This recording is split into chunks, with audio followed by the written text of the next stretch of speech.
right, time to get down to the Mr. GLOAT Podcast, ladies and gentlemen, as we're getting right down to business in the heavyweight boxing division, ladies and gentlemen. But first things first, let's get down to business, ladies and gentlemen, to November the 23rd.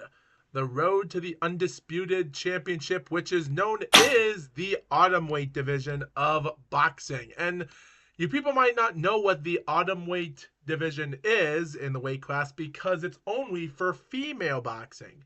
Let me explain. Now, the minimum weight division is the lowest in men's boxing. And women have it too. But their lowest class, is there any way I can explain it? It's atomweight. And let me explain. The atomweight of professional boxing is a completely different story than any other division in boxing, because atomweight boxing stands that you, as a boxer in female women's boxing, and such as amateur boxing, which is known as the pin weight, which is also another way for junior amateur boxing, says that if you are under 102 pounds at that weight, you are in the atom weight. So technically you have females that are barely 100 pounds. And now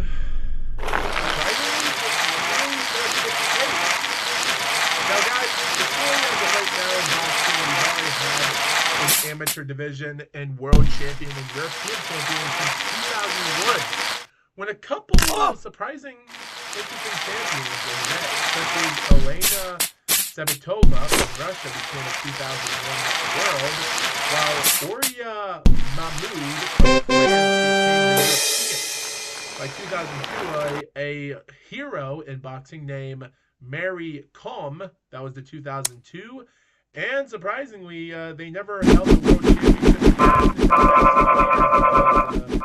Surprisingly, in 2005, 2006, and 2007, they were champions in amateur boxing in the atomweight. And surprisingly, or as you call it, pinweight, surprisingly, this woman from India named Mary Kom won all of them, except the 2001. And speaking about the 2001 champion, well, surprisingly, Elena became the 2004 and 2005 European championship, considering 2003 was a new woman from the Romania named Camelia Negri. Technically, she was the new champion because in 2002, there was no European division. And in 2006 and 2007, another Romanian Steluta Duta became twice in 2006 and 2007. They went on a one-year hiatus from 2008. And in 2009, from Russia, named Tiana Nevonova became the 2009 European. That's about it for amateur champions in that division for women. So yeah, and considering MMA had their own mixed martial arts, that technically has nothing to do with it now. In history, guys, here's the history. So on January the 12th to January the 13th has been history. In January the 13th, we'll get to that in a moment, as in January the 12th, two Japanese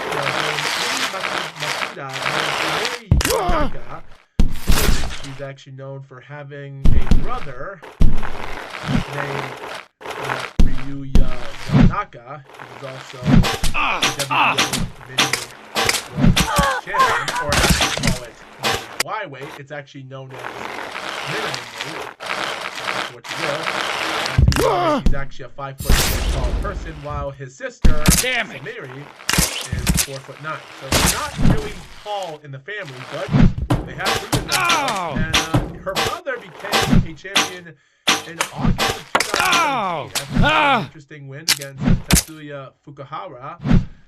Won another defensive fight in, surprisingly, in March of 2018. And then in July, he lost against Vic Salvador. That was somewhat of a Filipino fighter, which he was a decent fighter. Surprisingly, he retired, never came back until 2022, and just took on, well, a bunch of nothing. And that was it. As of June 23rd, 2024 was his last fight by a win, but technically his resume isn't much to be special other than he was a world champion. His sister, on the other hand, started boxing when he was already retired, and she started winning interesting fights in 2021, 2020, and 2020. Mostly interesting fights by split decision or unanimous or majority decision. But by 2022 and 2023, she won fights by knockouts and became WBO Asia Pacific Female Atomweight Champion. But still, her resume has only been Asia. But in January the 12th, she took on Mika Iwatawa, IBF champion, in January, which makes this information a lot more surprising. Guys, remember the story about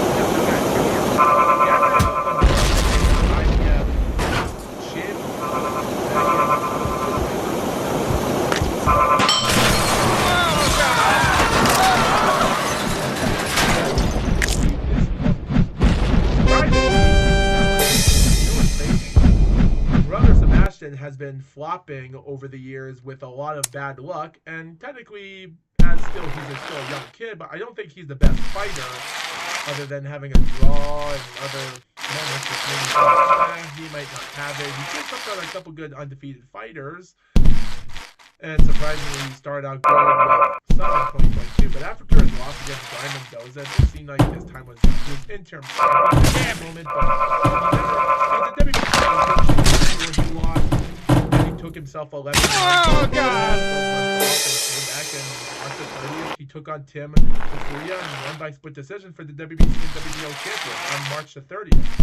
You're probably wondering, what does Sebastian and Gabriel Fundora have to do with Samiri and Ryora Yamanaka? Technically, the information stated that as for Sebastian and Gabrielle, it states online that they have become the first time that sister became world champion. Oh, God! Now, you could say that, whether that's true, simultaneously, but they're not the first brother and sister to ever become champions after a brother became champion, and then years later her sister became champion. Sebastian Fundora. Oh, God!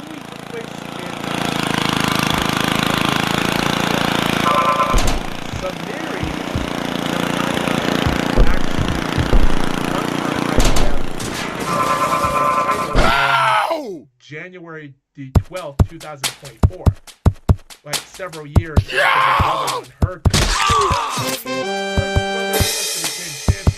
but technically they weren't. Samiri and Ryuyu never became simultaneously at the same time, but technically they were the first original brother and sister to become champions in their as a brother and Sebastian. I would say they become the first ever becoming champions simultaneously because they're still to their championships.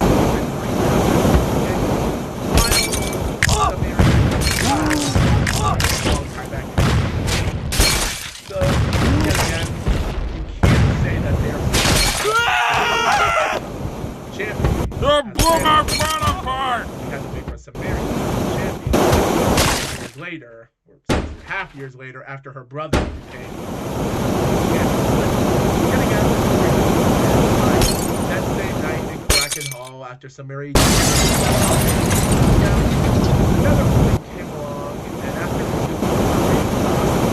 Hiruta defeated Ji Park for the World Super Heavyweight title, match, loved it. Yuri and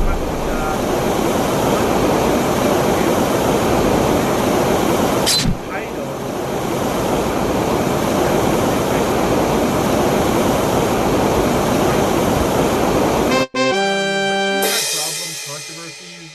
Couple years since she had a a draw and a loss. So yet again, I didn't think she had much of a career. But yet again, who knows? Like, who really knows?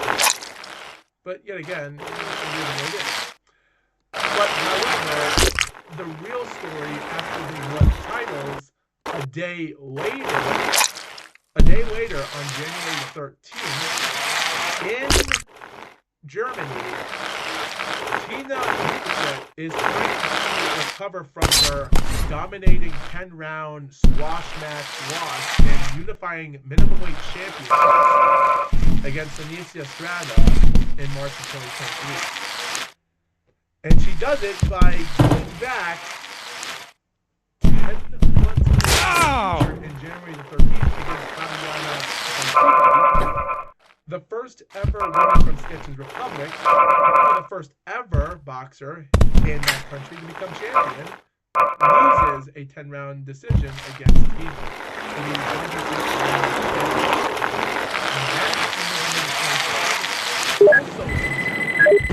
This time in title though, because January 13th. I got it.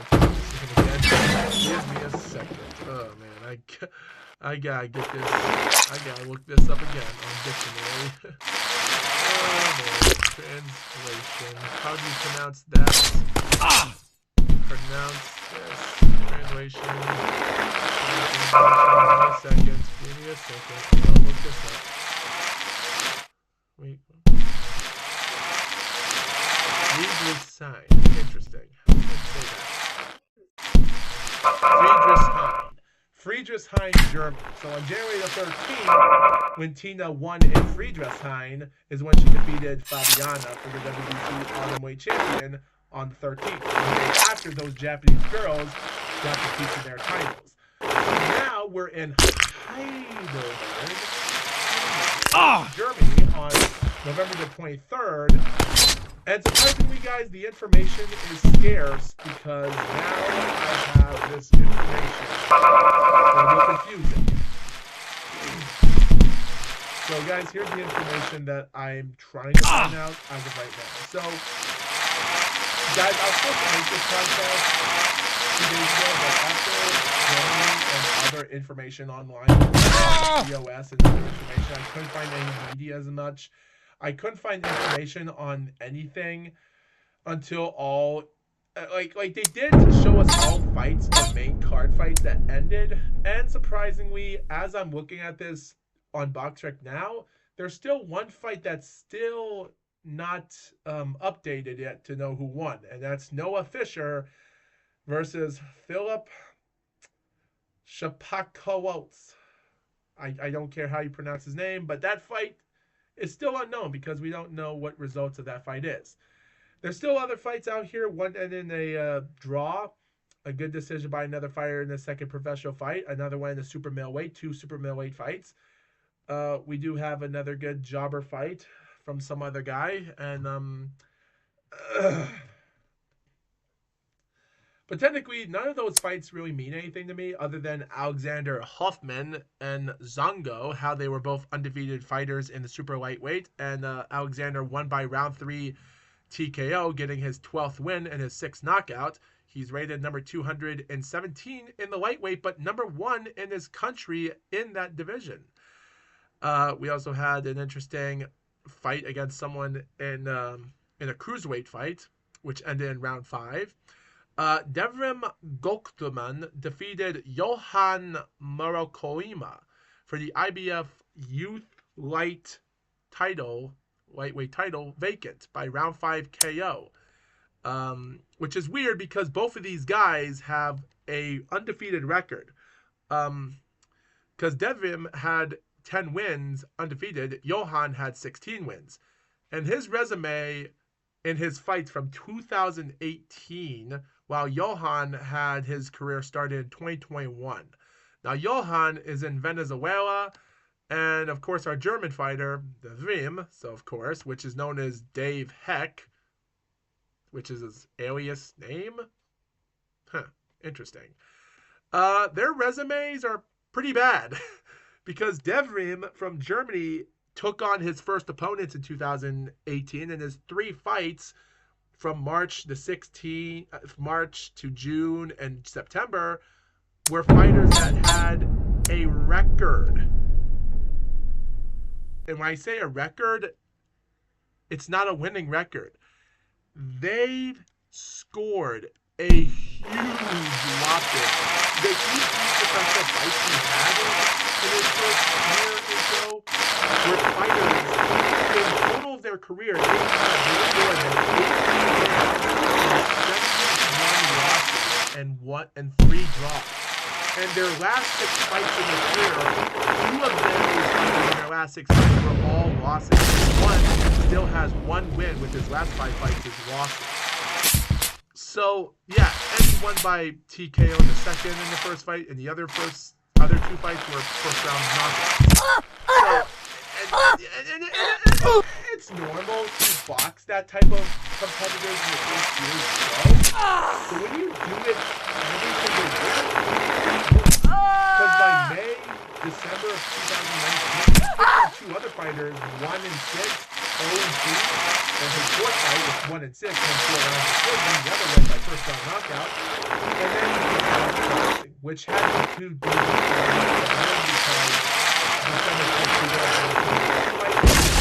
again until March 2023. So it seems like, well, guys, there's a lot of fighters that have taken a retirement because of COVID, so I'm not blaming him.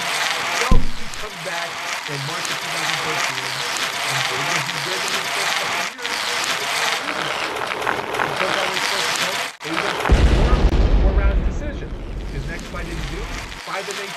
Now his next fight in July, the first, 1 week after that 3rd round knockout win, was a guy against 8 wins, 43 losses, and 3 draws. He goes 6 rounds decision. He goes another 6-round decision November the 4th against a guy with 9-22-2 record. And then he goes round 3 KO against a guy with 22 wins, 27 losses, and 1 draw in March this year for the BDB International Super Lightweight title, which was his best fight. And he takes on a guy named Johan, which is his first undefeated opponent, who is 16-0.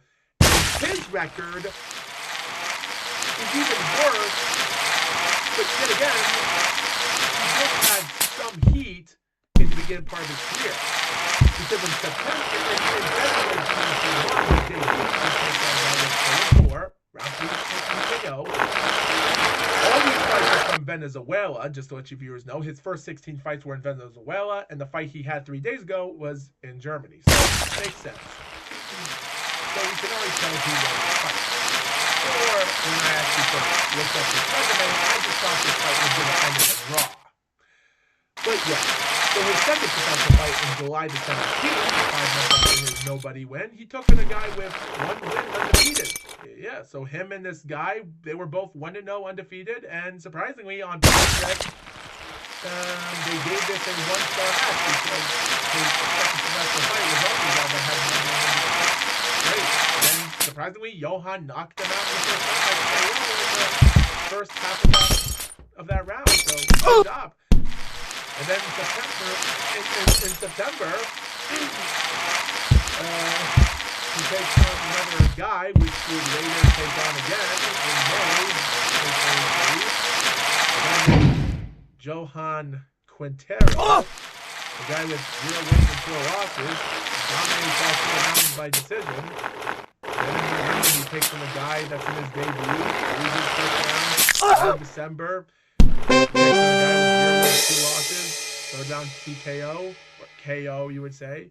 He goes a 2nd round KO in February against a Sakura Hagiwara guy that's 0-11.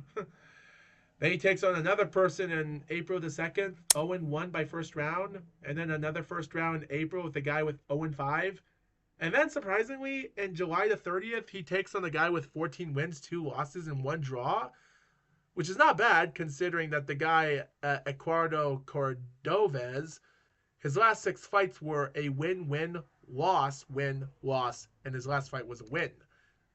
So he started fighting him when the guy started losing fights.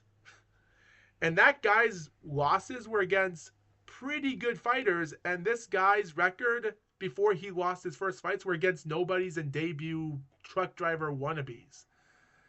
And Johan became another guy that he took care of in the first round. So you could say he did better fight and then in February 2023, he goes 0-4 with another guy, round 4. Wilfredo Gomez, interesting name. 2023, 0-4, second round knockout. Then he has the rematch against 0-6, KO. First round KO in August against the 0-3 guy. Then he takes on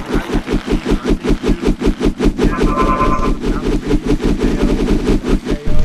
Goes another first round KO with an 0-8 guy in June after he took 8 months off of boxing. And then in August, he goes 0-1 with another guy in the first round. And now he's taking on another guy from his country. Lightweight, vacant title. These are two guys that are jobs and they're fighting. There's no way that veteran is going to have a chance. Half of his career from 2018 comes back in 2023 and now 2024. At this moment, he's now 11-0. He wins by round KO. He's now ranked number 105, but at any moment now, someone will pick this guy and he is going to get his brain stomped. I just don't know what people are thinking of. It's ridiculous. I just don't know what they're thinking of. And if you look up this information... So guys, let's just talk about this fight before I get the information, because I really want the information now, and the reason it took me a long time to make this episode is I've been trying to wait for information on anything. Because after looking up Sari Yamanaka and news on Yahoo and information, I'm still confused on why there's no information on what's going on, and to be honest, I'm actually trying to find out. And you know what? I just looked up Sari Yamanaka's name on Wikipedia and I just found the information.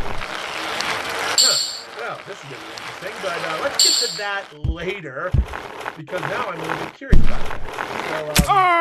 So, okay guys, so here's the information about this night and what I know already. So guys, the information stated is this. So, originally guys, Fabiana versus Tina Rubichet versus Iri Matsuda. And then we have one of the winners from Fabiana unified. And then they'll come together for an undisputed Atomweight champion. Because at this moment, after what happened with Sinisa Estrada, you think to yourself, you know what? Let's do an Atomweight undisputed title. It's great. And surprisingly, guys,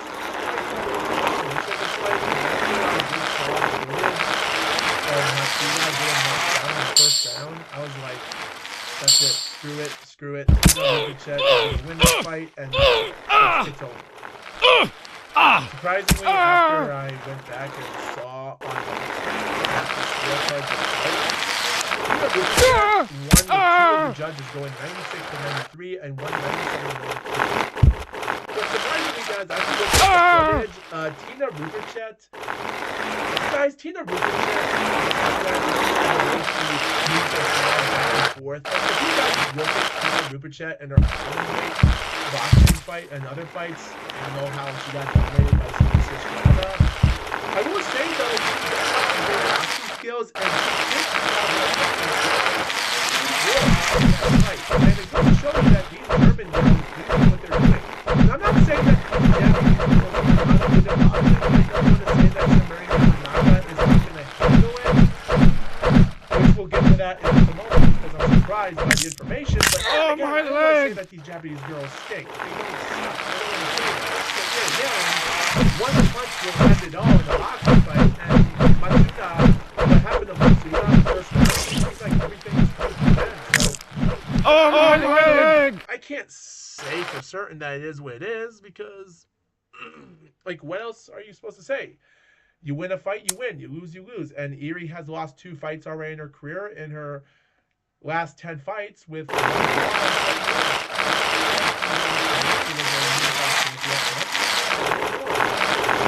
in Team country, and the country of Germany won victorious. The way it goes. If this fight took place in Japan, who knows what would have happened? Would have been the same outcome, or maybe the body languages and sometimes getting butterflies on the stomach would actually make it worse. And sometimes it is what it is. So, but then again, Matsuda did fall back in fights in the rounds, and after looking at it closely, I did saw some interesting rounds after Matsuda did put in a good hold on her in round 3 at one point, and I did saw some interesting skills of her in round 6, and Matsuda did come out hard in round 8 and round 9 in some fights. Did have that, in my opinion, almost. So I did have 96 and 93. Damn it! Fought back hard, but yet again, Tina Rupacek, I wouldn't say she's a good fighter after she got dominated in 10 rounds with Alicia, but when she did Fabiana, thing for Erie, even if she goes to Japan and take on Samiri, good luck if she does. Because who knows when that fight will take place. Again, who knows? So guys, I also went on to BoxRec mostly, but guys, I have been on Tapology.com. It's called TAPOLOGY.com. You look up information on MMA fighters and type in your favorite fighter, and finally, I did look up interesting information about Alexander Holder taking on Arnold Barrage. And surprisingly, the fight was canceled. Why was it canceled? Because it stated that Arnold got injured due to an injury in the fight. I don't know what happened, even though a lot of fans voted for Holder. 17 people in the vote on Tapology voted Alexander to defeat the Swiss guy, and surprisingly that didn't work. So 43.8% of the picks were picked on KO and yeah, it just so you could say that SMB Boxing is going to be another video of the top 10 short notices. And to be honest, I want him to talk about. Because this nobody named whatever his name, coming from a country that I haven't heard of, which is Kosovo, which I have heard of, but this guy came from a different planet, which he is 19-0, and surprisingly, but this is history on the making. And when I say that, because this guy was an underdog, monstrous underdog. This guy, whatever his name is, which I'm looking up right now.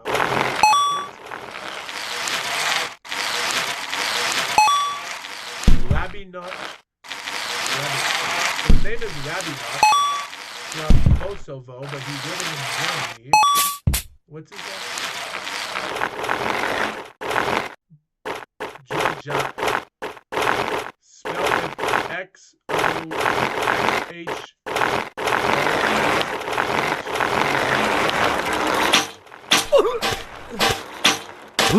Georgia. Labinot Georgia.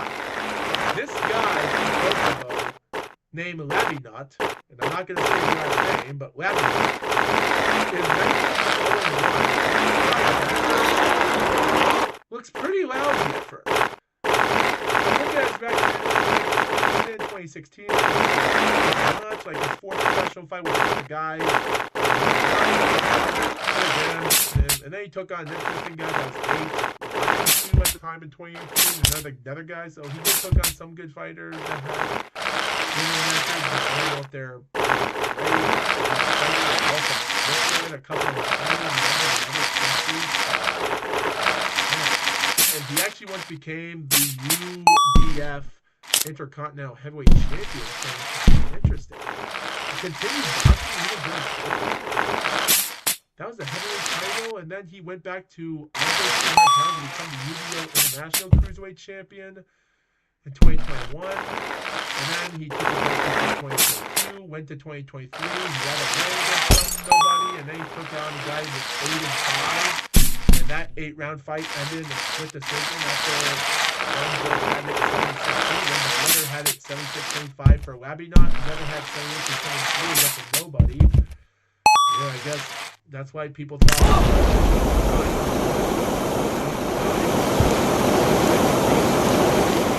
a good couple big fights that were against nobody.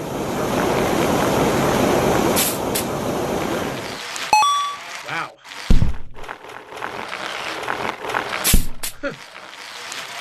I'm surprised. So guys, after looking at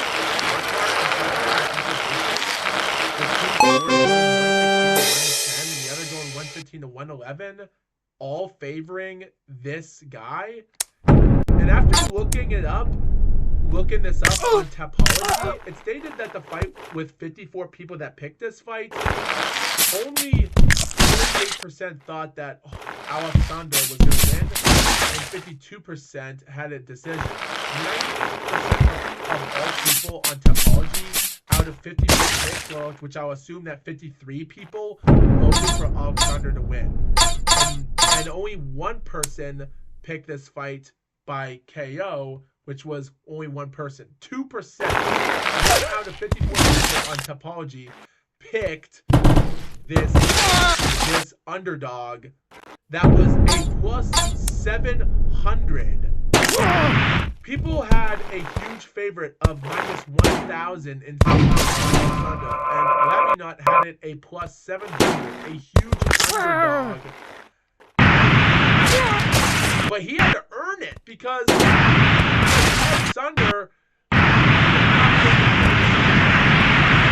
and he did come back hard, fighting along his way back, and surprisingly, it seemed like Labinot was hurting dominating him in round 1 before he got knocked down in 2. But it did say that he was dominating 3 and 4. Round 5 was somewhat of a close round, which I thought Alexander won. Came to round 6 and 7, another 2 more dominated rounds. Round 8 looked like it was a done deal, but Alexander couldn't find nothing much there. And round 9 and then round 10. Guess what happened in round 10? Labinot came out and knocked him down, and then dominated the last 2 rounds.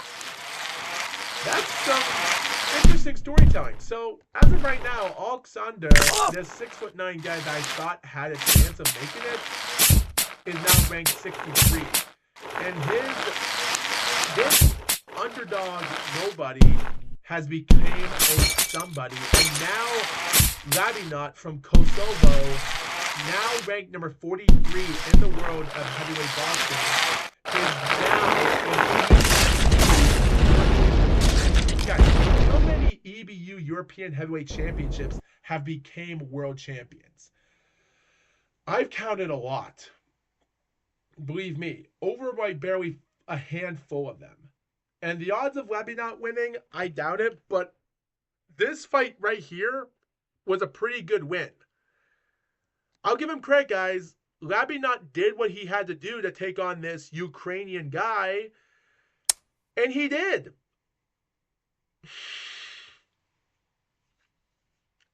He did.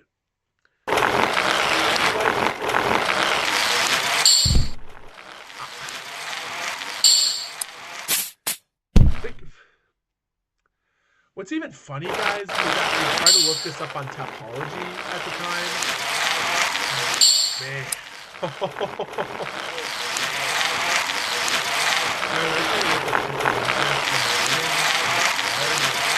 Votes that were in that day.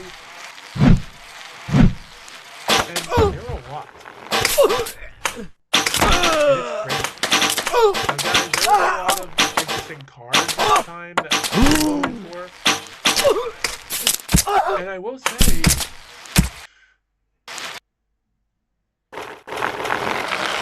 this event was marked great. Now, guys, even though the episode was called Road to Undisputed, but this also went out to the Road to Undisputed of European Heavyweight King. And guys, it's actually crazy because, guys, after now, guys, I don't know if BoxRec made a mistake because, guys, I'm sure some of you viewers don't watch all my episodes or look back, but the people that have looked back at my episodes, remember the time when I talked about Mansour Dilawar versus Bartolomiej Vardarsky? These two guys that were not even high on the division of super middleweight, but they were fighting for the EBU European heavyweight title. It's weird that BoxRec made that mistake, and for some reason, I don't know why. And after knowing information of Holder that had a problem with Arnold because Arnold's got injured, so he was replaced by this guy that people thought was a cupcake. Technically, they sure made a big mistake. This was just, I don't know what to say. I really don't know what to say. This was a pretty good moment, and I enjoyed it.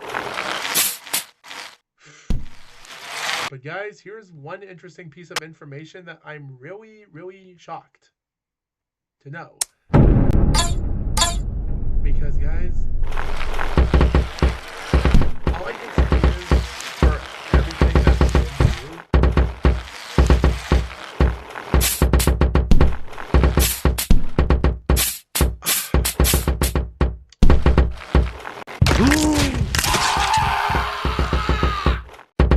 I don't know what to say about this. So guys, here's the information. So guys, on Wikipedia, as it says, of course, Yamanaka had defeated another Japanese opponent of hers in January the 12th, as we talked about early. Yamanaka, it also stated that Yamanaka was scheduled to make her first defense of her title against former WBC female atomweight world champion Fabiana in Germany on November 23rd, 3 days ago. And it says right here, the bout was canceled after Fabiana collapsed due to dehydration on the day of the weigh-in. And after I clicked on the site that was released on Big Fight Weekend on November the 24th,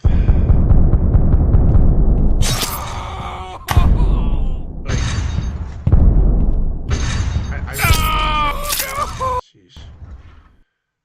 So, she entered the fight with the WBC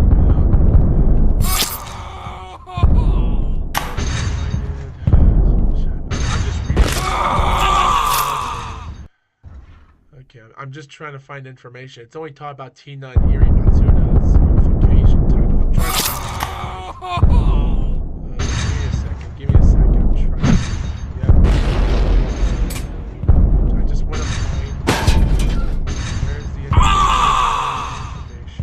Where's the information? Okay. Yes, we know. Okay, I can't. Big Fight Weekend. I can't find the information. I can't find any information on what happened because now I'm a little bit worried here. Because guys, I just want to know, is this because they think that both of the Japanese girls were going to lose against Fabiana and Tina, and they were going to have Tina and Fabiana have a rematch after Tina defeated her in January? Because just let your viewers know, Tina and Fabiana have had a match in January the 12th, 10 months ago. So was this? I don't have any information. Here it is. The promoter also spoke, and while it was entirely in German, I was able to understand that Rupachet's next fight will be against IBF Atomweight Championship Samiri Yamanaka. It will take place in 2025 in either Japan or Germany. Both Rupachet and Yamanaka also did a face-off in the ring. Note Yamanaka was scheduled to also be on this card to take on Fabiana, but the fighter collapsed today during the weigh-in, according on Instagram. Oh, she had an Instagram? How did I not know that? It appears she will now move up to weight, paving the way for Rupert and Yamanaka. So technically, guys, now I'm a little bit confused here. Was this fixed? Did they fix this on purpose because they know that Eri Matsuda was not going to defeat Tina, so they thought if Fabiana and Eri, both Japanese girls, lose, no one's going to win. So I just want to know, guys. I just want to know if there's any information, because I would rather wait another year until we had a case solved. Because, guys, it took us 25 years until someone convinced Resto to tell the truth that not only that the gloves of all the padding was gone from his gloves after his Billy Collins fight, but he also said that they put the pill inside his bottle, like the Aaron Pryor and Alexis Arguelles fight months after that fight when Panama Lewis gave him a bottle that he mixed and gave to him.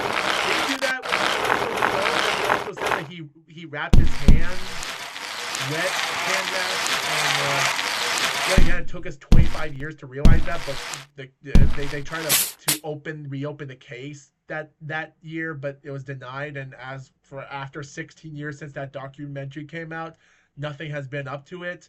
And he also tried to open for another cornerman license in 2012, but they also denied Louis Resto for that. But at the end of the day, I don't think. But guys, my point is, was this a setup? Did someone dehydrate Fabiana on purpose? I want to know the information, what happened to Fabiana, because I do want to know. I want to know sooner than later because if they did this, if someone set this up because they didn't want they didn't want Samiri to lose against Fabiana for the IBF Atomweight champion, was that the reason? Because, guys, looking it up on Tapology and BoxRec, it stated that Samiri versus Fabiana was going to take place in their main card. Because just to let you viewers know, the main card were 4 fights, with Rudolph Hoffman having his 135-pound fight in the super middleweight, featherweight, what do you call it? Alex Hoffman had his own win. Devrim Gokderman and that Johan. Yep, I had that. That was also on the main card. The third and last match on the show was Samiri versus Fabiana, and the fight never took place. So the fight was done, and they had Alexander Holder versus Labinot, and we already know what happened in that fight. And because that was the co-main event, while the real main event was Matsuda versus Rupachet. So were they afraid that they know that Eri Matsuda was not going to win, so they decided to give a free pass for Samiri not to fight against Fabiana?